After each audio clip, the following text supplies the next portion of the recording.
By 2005, Eddie Guerrero was a star. He was 38 years old, but he had accumulated enough experience to make him a veteran of the ring and of life. In fact, he had just published his autobiography, Cheating Death, Stealing Life, The Eddie Guerrero Story.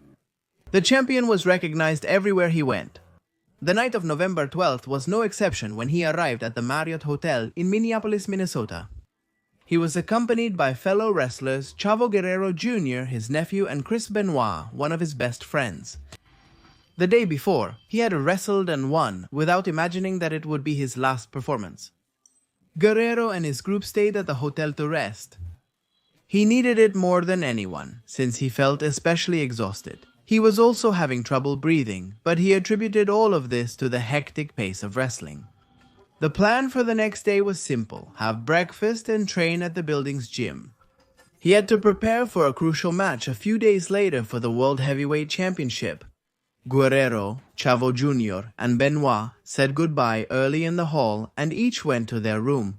But the next day, around 5:30, Chavo Jr. received a call from the front desk. They told him that they were trying to reach his uncle's room since he had requested it. However, no one was answering the phone. Chavo Jr. went to the door where the hotel security staff was waiting for him. He knocked, but no one answered. He knocked again in vain. The door was locked, so there was no doubt that someone was inside. Worried, Chavo Jr. agreed to let the staff cut the lock. Then he was the first to go in. He called out to his uncle, searched around, and finally found him in the bathroom, lying face down and unconscious. He was only wearing underwear and was still holding a toothbrush. Chavo Jr. hugged him, shouted, shook him, and began performing mouth-to-mouth resuscitation. But the wrestler's fate was sealed. Let's not get ahead of ourselves. What dark secrets were hidden behind Eddie Guerrero's charisma? How can a wrestler reach the peak of success and lose it all in an instant? How did a near-fatal accident change Eddie Guerrero's career and life forever? What happened the morning he was found lifeless in his hotel room? Was wrestling his worst sentence? In this report, we'll discuss that and various other topics. Wrestling is a world of its own, with its own jargon and its idols. Some go beyond that field to become icons of popular culture.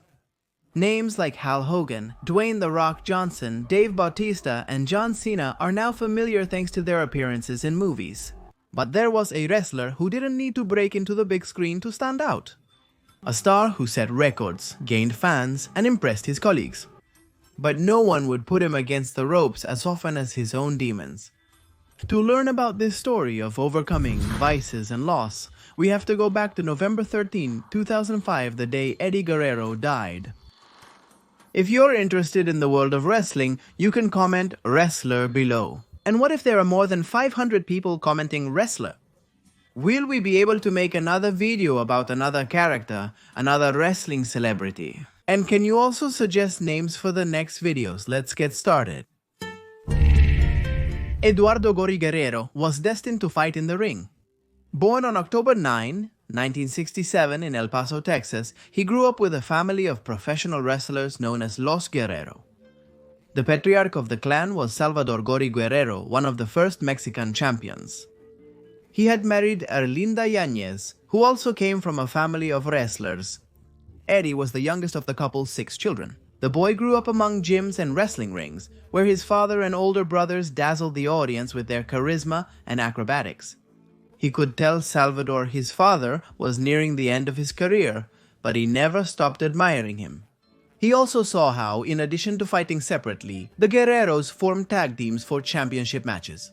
The first and most successful one in the family was made up of Salvador and Chavo, the eldest son. As a child, Eddie dreamed of following his family's path. Salvador noticed this but never pressured him to do so. Eddie, however, was determined and he insisted on keeping the Guerrero name at the top. That's why he trained tirelessly alongside his father and his brothers, who shared their experience with him. He also had to watch his diet and received advice on how the business worked. Over time, Salvador allowed him to have brief matches with Chavo Jr., Chavo's son. During his school years, Eddie stood out in Olympic wrestling.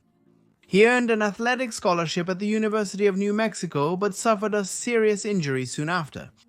He had to return to Texas to recover, and the university revoked his scholarship. Frustrated, he had to steer his life in another direction, and he saw only one possibility: to become one more of the warrior fighters. Around then, Eddie's father had a stroke, forcing him to permanently retire from boxing. He stayed active to guide his children despite challenges. Under his supervision, Eddie focused on becoming a professional wrestler. He recovered from the injury, took exceptional care of his health, and mastered the most elaborate and spectacular fighting techniques. He not only incorporated the experience of his father and brothers, but also the winning mentality, the hunger for self-improvement, and the love for entertaining. In just a few months, Eddie Guerrero was ready to start a career full of glory, but also quite full of bitter moments. Once he was ready, Eddie traveled to Mexico. Being the son of a living wrestling legend didn't grant him any privileges. He had to start from the bottom. In 1987, he joined the Mexican Wrestling Enterprise, the oldest promotion in the business. To be able to compete, he had to accept a rule of local wrestling, adopt a colorful identity by wearing a mask. That's how he became Magica Mask. He debuted in a tag team match. Together with El Matemático, he faced El Vikingo and Flama Roja, two of the company's stars, but in just a few minutes he showed that he could defeat them and shine. The audience and the organizers knew they were witnessing a promising young man who could at least reach the status of his father. But as the matches went on, Eddie, that is Máscara Mágica, made it clear that he could achieve even more than that, thanks to his skill and the techniques he absorbed in his family over the years. He quickly knocked out colleagues from his generation and also the veterans who developed a strong dislike for him. They used to make his life miserable, but the rising star was unfazed. He was only interested in improving. He wasn't alone. His brothers Chavo and Armando also energized Mexican wrestling. Eddie's determination led him to stand out between the late 80s and early 90s. Besides his jumps and strikes, he proved to be a great storyteller. He built the storylines, as the plot lines that rivalries are based on are known. He also imposed his personality outside the ring. From the beginning, he had a tense relationship with Paco Alonso, the owner of the Mexican wrestling company, until 1993. The tension was unbearable. Guerrero rebelled against his boss, and before one of the fights, he took off his mask. No wrestler had ever done something like that in Mexico. Guerrero didn't care and left the company. By then, he had built an admirable reputation on his own and soon joined a rival company, Asistencia, Asesoría y Administración. He also stood out there, especially when he teamed up with El Hijo de Santo, the descendant of the legendary wrestler. But Eddie wanted to grow, and for that, he had to leave Mexico. That's why he focused on traveling to Japan, the birthplace of professional wrestling, to join New Japan Pro Wrestling. In a faraway land with a unique culture, wrestling was celebrated more passionately. The pressure was obvious, but Eddie was prepared and motivated. He spent 3 years there before returning to America. On one hand, he wanted to be close to his family. On the other hand, he was aware that the most challenging and famous leagues were in the United States. First, he ventured into Extreme Championship Wrestling in 1995. From that year on, he also appeared in World Championship Wrestling, which belonged to the tycoon Ted Turner. The level of demand was high, but he didn't hesitate to take down opponents and drive the fans wild. During this stage, he had a legendary rivalry with Chris Benoit. They could tear each other apart in the ring, but they forged a lasting friendship outside the spotlight. Eddie fought for every title in World Championship Wrestling, and even when he had to lose, he still received applause. He remembered his Mexican colleagues too. He was instrumental in founding the Latino World Order, a group that included Mexican wrestlers who didn't have much space in the American industry. By the early days of the 21st century, Eddie Guerrero was a new star in professional wrestling. Unsurprisingly, he made it to the World Wrestling Federation, the largest and best-known company in the industry. He had impressed co-founder Vince McMahon, and now he could go up against rivals like Dwayne Johnson and John Cena. At 33 years old, Eddie Guerrero had reached the top, but the spotlight contrasted with the shadows in his private life. Eddie could be a beast in the ring, but that didn't stop him from having a love life. In the late 80s, while he was still wrestling in Mexico, he returned to El Paso to meet up with friends. When they saw him without a steady partner, they decided to set him up on a blind date with a mutual friend. The meeting took place at a nightclub where Guerrero showed up dressed casually, wearing tight jeans and cowboy boots. Vicky Lynn Benson, his friend of the same age, was unaffected.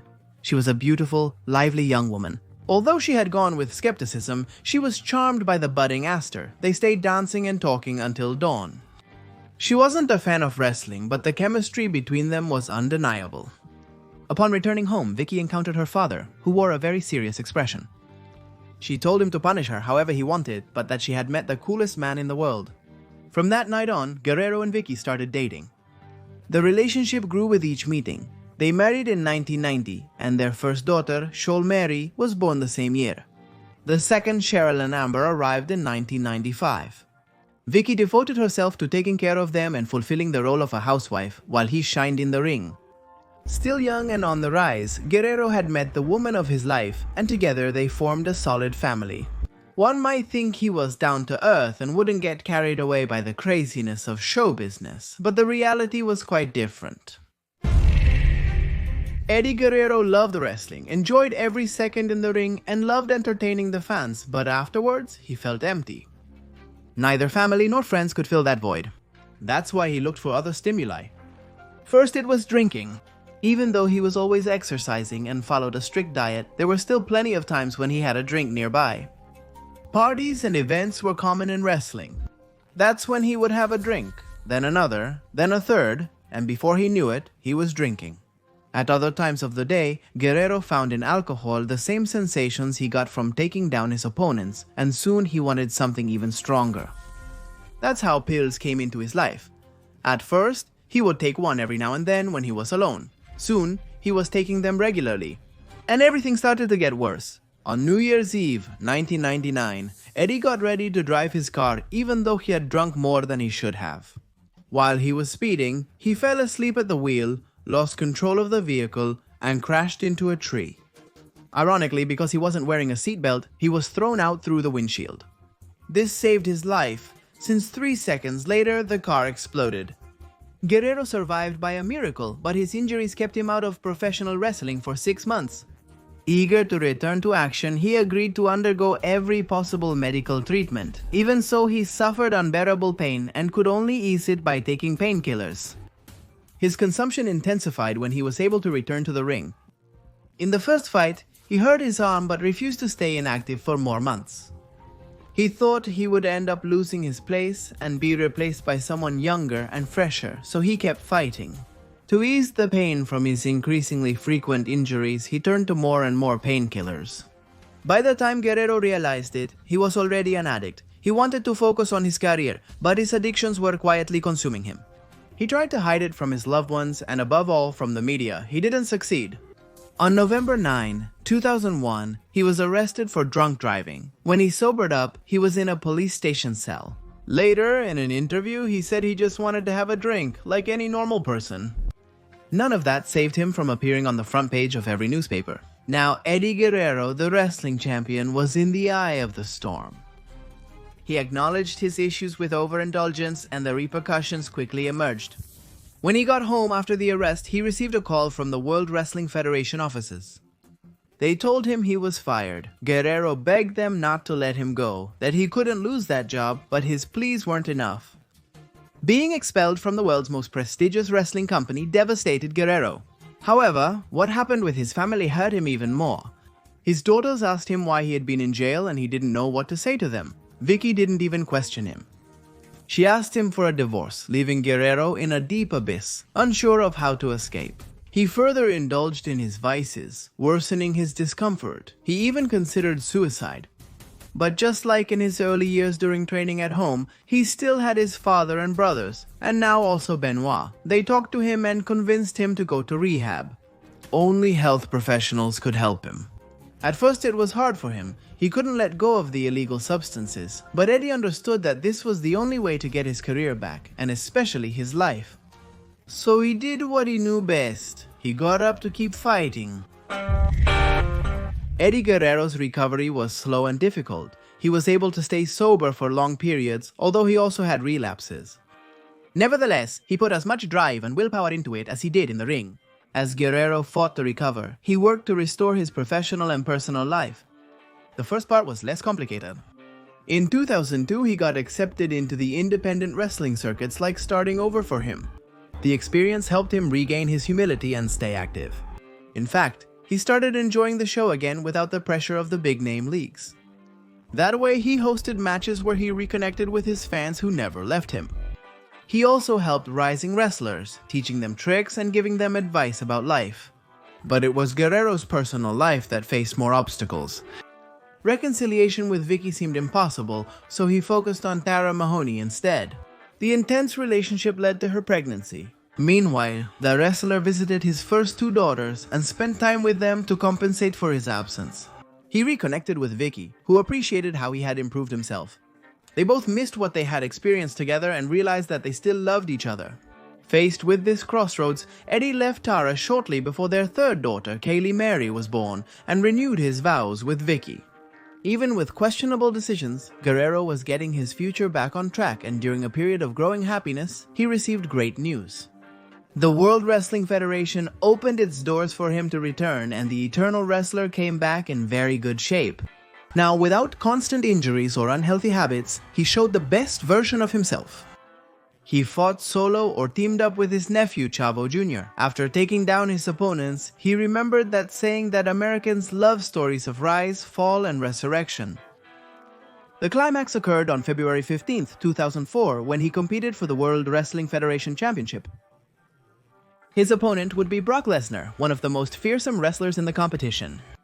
Before the match, he intimidated him by reminding him of his struggles with addiction. Instead of getting offended or ignoring it, Guerrero acknowledged them and spoke about it. He reminded him how one night in a locker room he was in such a terrible state that they had to drag him out. He also told him how he lost everything and dishonored his family and himself, and how he was fighting to recover and do right by his loved ones. He also added that his new addiction was the euphoria of coming home and telling his family, "I'm going to make it." Guerrero displayed his physical and mental fortitude by defeating Lesnar to win the championship. That night, Eddie Guerrero not only reached the highest professional glory, he showed the world that it was possible to overcome personal demons and move forward. It was his new golden era, until that November morning at the Marriott Hotel in Minneapolis, where everything fell apart. And that's how our story goes back to the beginning. When he found his uncle unconscious, Chavo Jr. gave him mouth-to-mouth resuscitation. The champion wasn't responding, but he kept trying this method in front of the hotel staff. Suddenly, Guerrero made a slight movement with his shoulders and a barely audible gargle. Chavo Jr. and everyone felt hopeful. However, after that spasm, Eddie Guerrero died in the arms of his nephew. Soon, the paramedics arrived, who could only declare his death. Benoit also arrived. Devastated, he knelt down next to his friend, held his head, and whispered a few words to him. The death of Eddie Guerrero was immediately reported to the rest of the family and to the World Wrestling Federation, which made the news official through a press conference. The impact went beyond the world of wrestling. Even his most legendary rivals were moved. But now the cause of death had to be determined. Rumors pointed to a relapse into his addictions. However, the autopsy revealed that he had suffered a heart attack. Guerrero didn't have any medical records indicating heart problems, but it was discovered that this was the reason why he felt exhausted and had trouble breathing. The man passed away at 38 years old, but his importance was far from fading away. The passing of Eddie Guerrero only served to boost his legacy. In the first days, he received tributes in the wrestling world, with matches held in his honor and respect shown by both professionals and fans. Over the years, both his achievements in the ring and his battle against addiction became even more valuable. Guerrero also became a Latino symbol in a sport that is still mostly dominated by Anglo stars, and he achieved even more than that. Considered simply a symbol of wrestling, Eddie's legacy also survived through his loved ones. The Guerrero family continued to inspire wrestling. For her part, Vicky adopted the Guerrero surname and became a manager in the World Wrestling Federation. Over time, she earned her own fame, and today she is a role model for women in wrestling. The phrase "excuse me" became her trademark. On the other hand, Shaul Murray, her eldest daughter, became a professional wrestler. Eddie Guerrero surpassed his own goals. As a young man, he held his family name in the highest regard and along the way made a name for himself. Like a real-life Rocky Balboa, he proved that it's always worth fighting, both inside and outside the ring.